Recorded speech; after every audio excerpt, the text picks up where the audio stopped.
When the whole nation had finished crossing the Jordan, the Lord said to Joshua, "Choose 12 men from among the people, one from each tribe, and tell them to take up 12 stones from the middle of the Jordan, from right where the priests are standing, and carry them over with you and put them down at the place where you stay tonight." So Joshua called together the 12 men he had appointed from the Israelites, one from each tribe, and said to them, "Go over before the ark of the Lord your God into the middle of the Jordan. Each of you is to take up a stone on his shoulder, according to the number of the tribes of the Israelites, to serve as a sign among you. In the future, when your children ask you, 'What do these stones mean?' tell them that the flow of the Jordan was cut off before the ark of the covenant of the Lord.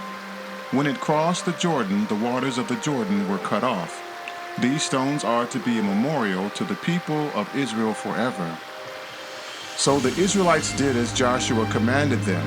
They took 12 stones from the middle of the Jordan, according to the number of the tribes of the Israelites, as the Lord had told Joshua, and they carried them over with them to their camp, where they put them down. Joshua set up the 12 stones that had been in the middle of the Jordan at the spot where the priests who carried the Ark of the Covenant had stood, and they are there to this day.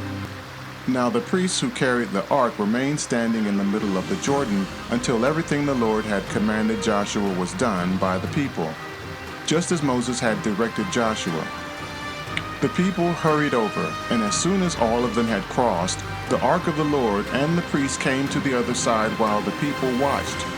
The men of Reuben, Gad, and the half-tribe of Manasseh crossed over, ready for battle, in front of the Israelites, as Moses had directed them.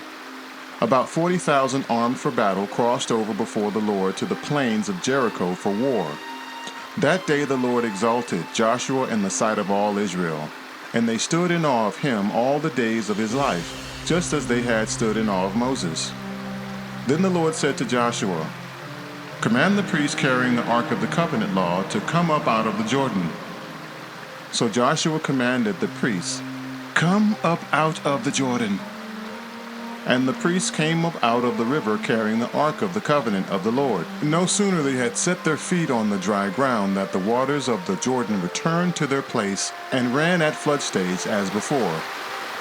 On the 10th day of the first month, the people went up from the Jordan and camped at Gilgal on the eastern border of Jericho. And Joshua set up at Gilgal the 12 stones they had taken out of the Jordan. He said to the Israelites, "In the future, when your descendants ask their parents, 'What do these stones mean?' tell them, 'Israel crossed the Jordan on dry ground. For the Lord your God dried up the Jordan before you until you had crossed over.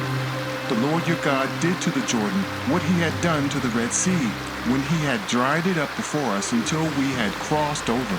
He did this so that all the peoples of the earth might know that the hand of the Lord is powerful, and so that you might always fear the Lord your God.